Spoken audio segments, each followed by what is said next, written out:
صحیح بخاری حدیث نمبر 28۔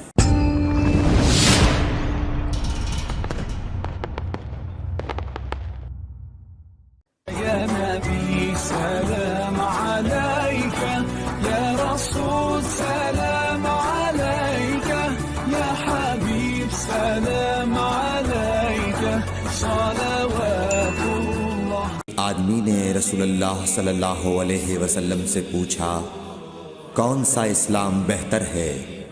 آپ صلی اللہ علیہ وسلم نے فرمایا کہ تو کھانا کھلائے اور ہر شخص کو سلام کرے، خواہ اس کو تو جانتا ہو یا نہ جانتا ہو۔